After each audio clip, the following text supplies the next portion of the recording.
Hello, everyone. Welcome to another video produced by Financial Anatomy. This is a place where you'll learn how to take control of your financial destiny. On this video, we're going to be talking about the amenities and also the furniture, really just everything I have inside my Airbnb units, or I'll just say short-term rental units because they're also on VRBO. And I might actually be looking at entertaining some direct bookings pretty soon. For those of y'all that don't know, I actually started being an Airbnb host a little over a year ago, and I kind of did it as an experiment to see like how much money I can make.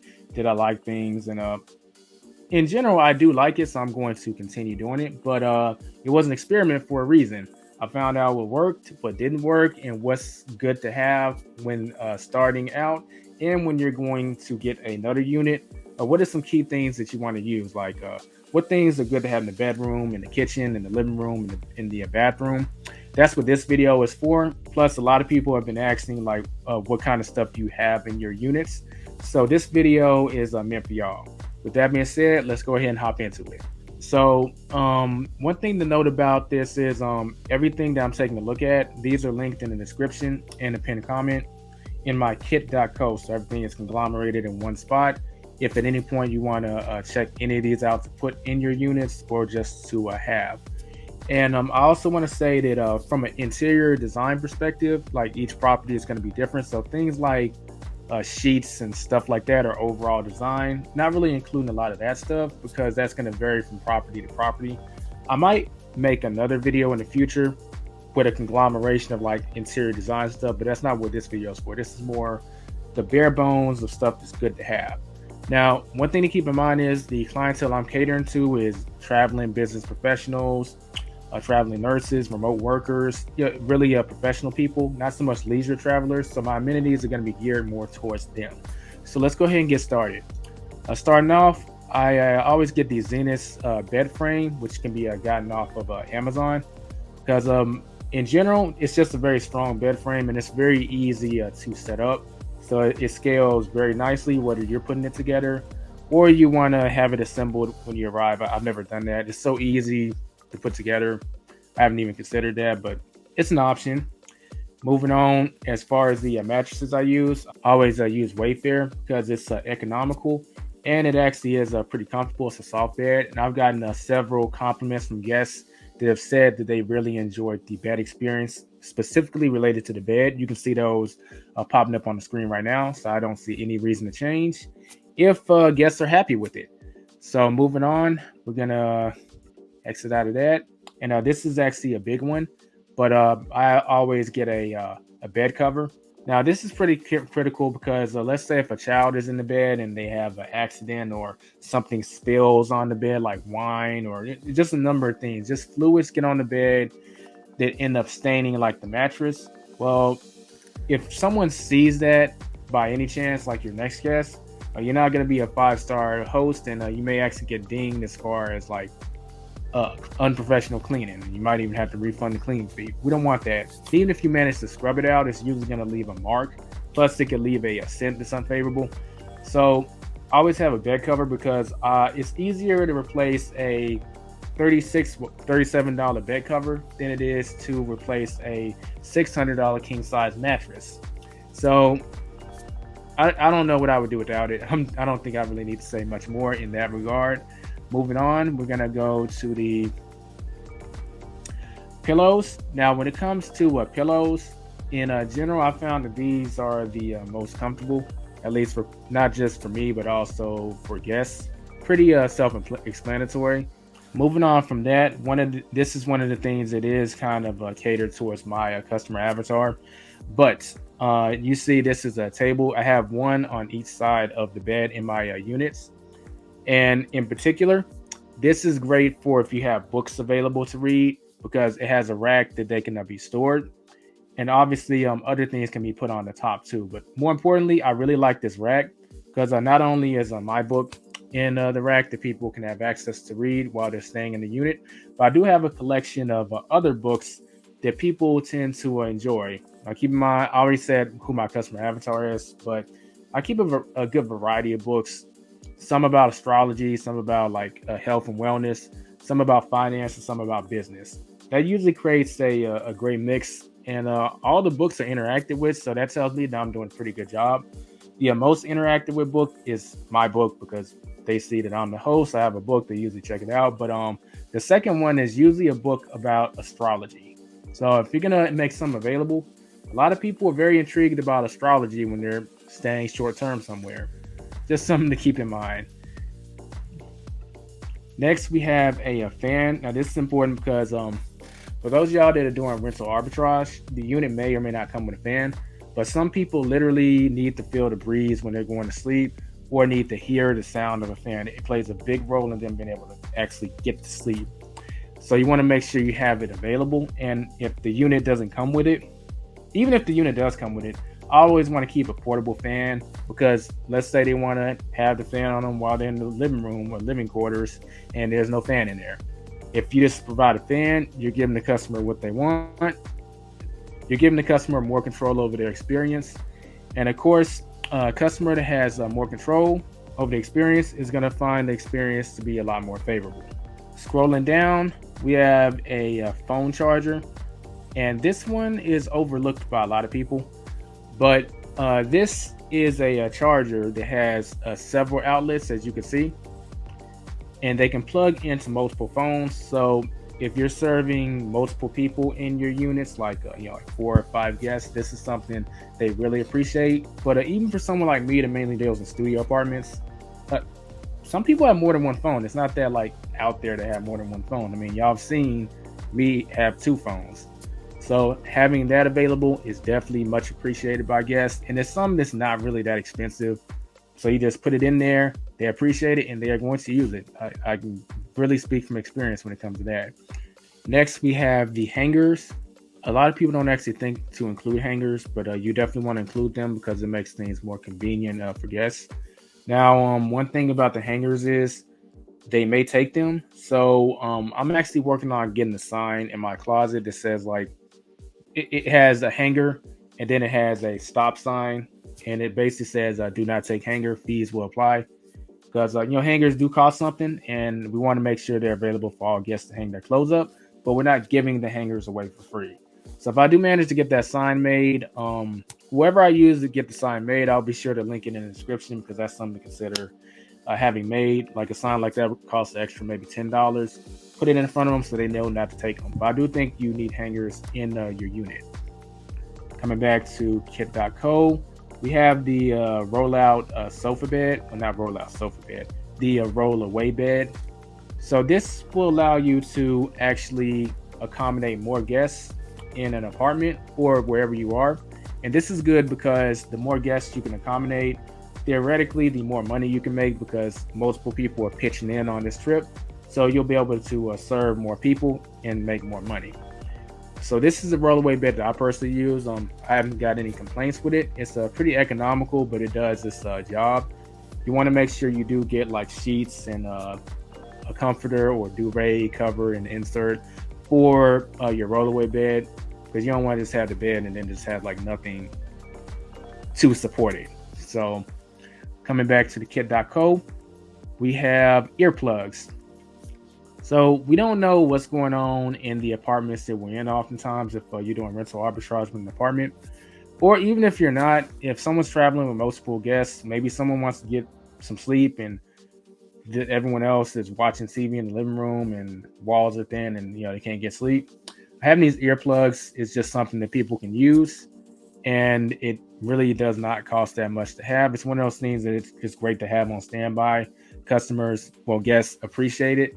I mean, I literally still have the box of them in my first unit that I bought for the unit, and maybe a total of 6 of them have been used. So people aren't using them a lot because they may not need to, but having it available definitely doesn't hurt. Or it hurts $8.99. I think we can live with that. That concludes basically the everything that we're talking about in the bedroom. We're going to be moving to the living quarters. And next we have the sofa that I have. Well, the futon rather that I have in my units. Now, I don't actually advertise that this is a futon, because I don't want people coming in with the expectation that, hey, you'll sleep on the bed, you'll sleep on the futon, because it will decrease the value that this couch can have for you. If people are sleeping on it, you're gonna have to replace it sooner. If people are just sitting on it and then going to the bedroom to sleep, then it's gonna last longer. I just want them to see that a futon is available once they arrive, and maybe 1 out of every 20 people actually uses it. But I don't advertise that I have a futon because people will use it, and you'll be replacing it pretty dang soon. So this is what I roll with. Pretty customizable to the guest experience. They can lean it further back. They can lean it forward. Really up to them. Next, we have a blanket. Now, my barber is the one to put me on this, but once I told him that I had a few units on Airbnb, he asked me if I had a blanket. I said, no, I don't. He said, well, during the winter, it was the summer when he told me this, but during the winter, people are going to really run that heater if it's cold outside. Makes sense. But if you have a blanket, some people won't run it. They'll just grab that blanket, get under the covers and, watch TV. In fact, some people actually prefer that over turning the heater on. So this is a fixed cost. That heater running, that's a reoccurring cost. So having this blanket will save you some money, or just having any blanket in general. So you want to make sure you just have one in your property. And if you're serving, I want to say for every 3 guests, you should have at least 1 blanket. But if you want to go overkill, however many guests you're accommodating, you could equal the amount of guests that you can accommodate to a blanket. Fully up to you. Next, we have a TV, a Roku TV. So it really comes down to your taste in TV. I mean, I've been using Roku TVs for quite some time, even before using them in my short-term rentals. It's basically a TV that has access to all the streaming services and all the apps within reason that you can download and install on the TV. So how big you go depends on how big you want to. I think the standard would be a 43-inch, but I like to go a little above the standard. But if you wanted to really zero in on it, you could get 75-inch. I think that a 50-inch will suffice if I'm being honest. So that goes for the TV. Next, we have the stand that the TV goes on. You want to make sure that the stand is bigger than the TV itself. Otherwise, obviously, it's not going to fit. Then you'll have a problem. What I really like about this is the TV always goes obviously on top. Right here on the next to it, that's a great place to put the router for the internet. And these middle places are a good place to put like games, like chess, stuff like that.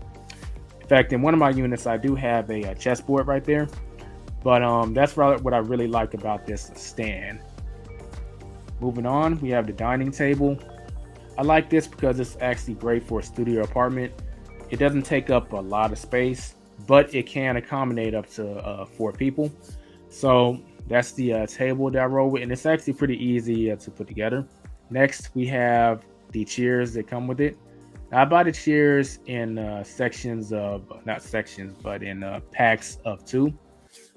And now this is actually pretty important if you're going to be doing the studio apartment thing. I don't have more than 2 chairs because I don't want the apartment to be able to accommodate a group of people, because I don't want people thinking that they can invite like more than 3 people, because we have occupancy limits that we need to withhold when it comes to city regulations. So only 3 people can be in a studio apartment at a time. So there's 2 chairs at the dining room table, and then there's obviously the couch. Honestly, they shouldn't need any more than that, and that's why I only have 2 chairs. Next, we have the trash can. You don't want to forget this, because if you don't give people a trash can, it's going to end up on the floors, which is going to make a bigger problem for your housekeeping team, or you if you're doing the housekeeping. You don't want that, so make sure you get the trash can.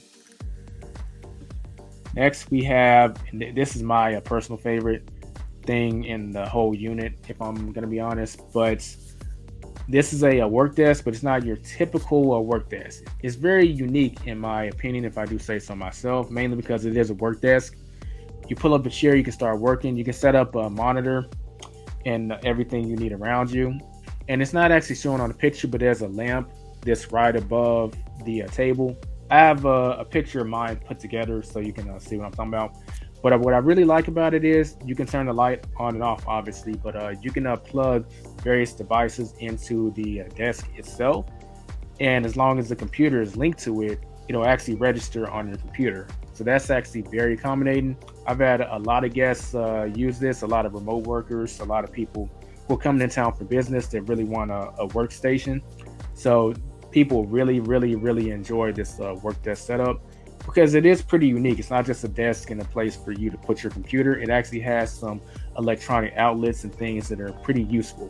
So that's good to have, especially if you're catering to the kind of clientele that I'm talking about. Moving on, these two are equally as important, if I do say so myself. But you have the phone stand, and a lot of people underestimate this. In fact, mine is right here, and this is just perfect when you have just like a working area set up. You got your computer, you got your phone. If you need to interact with your phone, you just do that, press a few buttons, then boom. And we got back up, go to kit.co again, and you got the laptop stand. This is great. Not everyone uses a laptop stand because they might not want the computer so high, but some people do. So why not just give them the option? So this is part of the reason I actually am able to really serve this clientele of remote workers, and not just remote workers, but people coming in town for business, because they value stuff like this. Really think about your customer avatar. Going back. Next, we're going to work our way through the kitchen. Now, the kitchen contains so many items. If I clicked on them all, we'd be here forever. So I'm just going to briefly describe what each one is as we hit it. Obviously, you got your dishes. You got your mugs, your bowls, your plates. I think those are the minimum that you do need to have. You got your oven mitts for people that want to do some cooking. Same goes for a cooking tray. And a rice and grain cooker is pretty popular among people from different cultures, more ethnic culture, more ethnic background, where rice and grains is a pretty big part of the diet. They're going to really appreciate it if you have a rice maker, or a rice cooker rather. And having food trays available so that people have an option to eat at the table, or they can eat in front of the TV. Just put the food tray up, then boom, they can just eat while they watch TV. Next, we have the silverware holder that goes in the drawers. This one of the things is easy to forget. So, make sure you remember this, because you don't want to get the silverware and then you don't have something to keep it there. It's one of those things we kind of take for granted and don't notice when we go somewhere, or even in our own places where we live. It's just there. But if you forget about it, it's one of those things you got to have, but it's easily forgettable. So don't forget about it. Next, we have the typical pots and pans. You want to make sure that those are available. Got the silverware. Got the paper towel holder, utensils, the sponges, and the glasses that people can drink from. Now, I didn't put this in the kit. I might add it afterwards since I just thought about it. But I also have paper cups, paper plates, paper spoons, straws too. And the reason that I have those two, I want to give people an option between paper and real plates and stuff, because I started all this during the pandemic. So a lot of people might be kind of sketchy about using dishes that have been used from someone else, because germs and all that, even though dishes have been washed. So giving them the option to just use the paper plates and stuff is pretty popular. In fact, 70% of the time dishes wouldn't even get interacted with. The paper cups and paper plates, those would be disappearing because people were using them. Ever since the pandemic ended, more people have been using the stereotypical dishes. But I just like to give people choices. Next, we have the towels of the place. Now, that's actually supposed to be in the bathroom section, but we'll go ahead and talk about it. You want to make sure you do have towels. Now, it's up to you whether you want to use colored towels or white towels. White towels are more associated with obviously cleanliness, so you can get bonus points for using white towels. But if your overall color scheme is something else and you make the towels part of that color scheme, like in my units, where I have these brown towels, it has a brownish gray color scheme, so I can kind of get away with that, because colored towels have a longer shelf life than white towels, because white towels can get stained, and even though the towel itself is no longer dirty, it can still get ruined by some fluids. So there's that. Scrolling down, we have the water filter. This is actually a pretty big game changer. So a lot of people actually directly commented saying that they really appreciated the fact that I had this water filter, because generally speaking, no one wants to drink unfiltered tap water, but they may not be in a position to go and get Ozarka or whatever. They might not even feel like it. But if you have this water filter, all they got to do is run the water It filters out a lot of stuff, and then they can drink tap water that way. Next, we have the filters that you need to switch out. Now, right here, we're actually going to click on it just so I can show you this. But the filter itself will basically detect when the filter needs to be changed, like those buttons. It'll let you know when it needs to be changed. When that happens, that you just pull it out and replace it with another filter. Next, we have the knife set.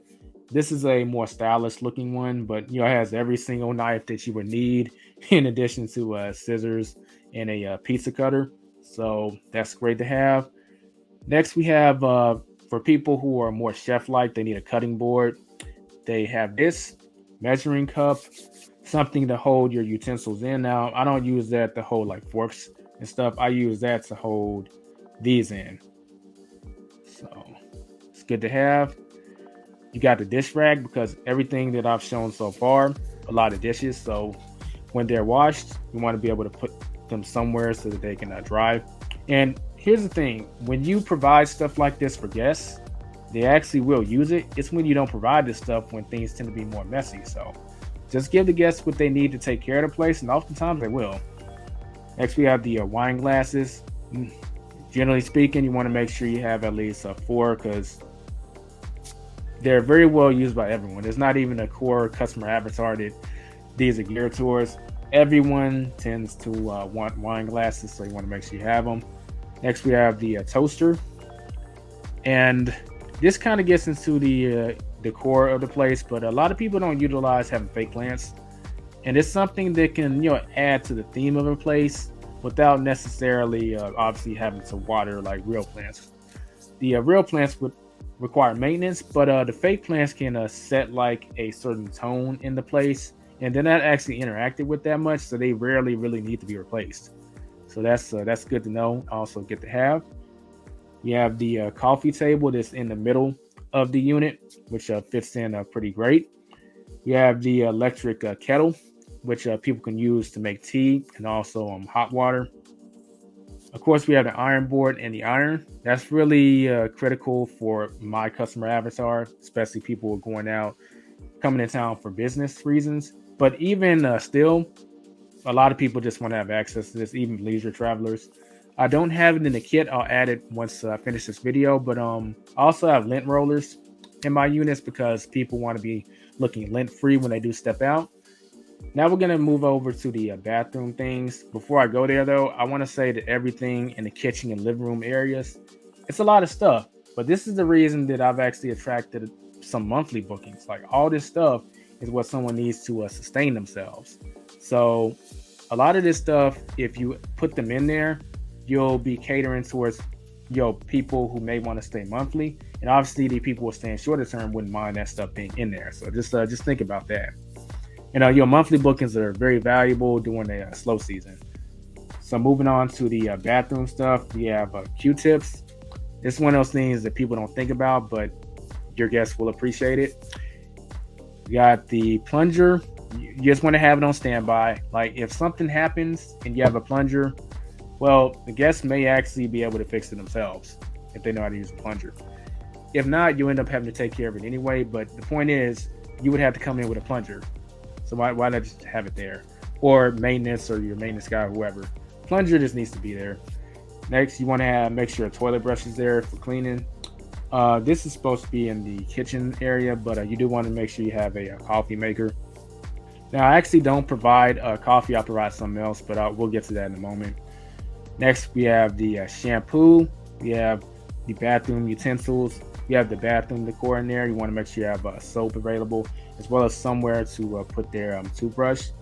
And a little bonus I added this since I came out during the pandemic, and afterwards I just kept it there. But having a hand sanitizer in the bathroom too is a great plus, because some people would rather actually just use the hand sanitizer to be completely like bacteria free rather than use soap.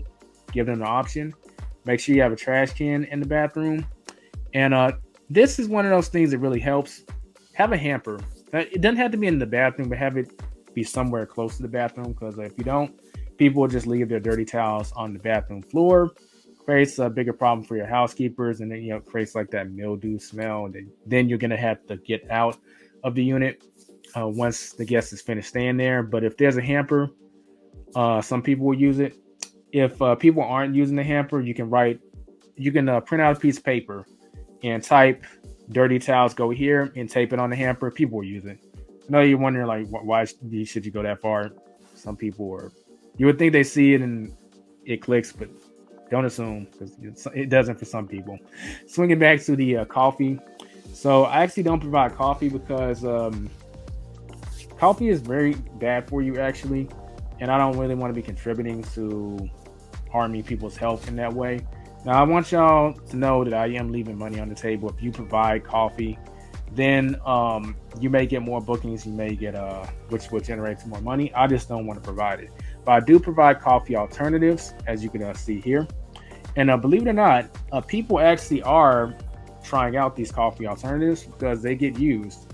So they either try these alternative coffees, get the same effect. Maybe they'll start using it from now on. Who knows? Or they don't use it, and I don't have to replace it. So either way, I think it's a win-win. I have a stevia as a sugar, as a sweetener that they can add. And as far as soap for the bathroom, I always like to go with a Dr. Jacobs Natural Pure Castile liquid soap gel.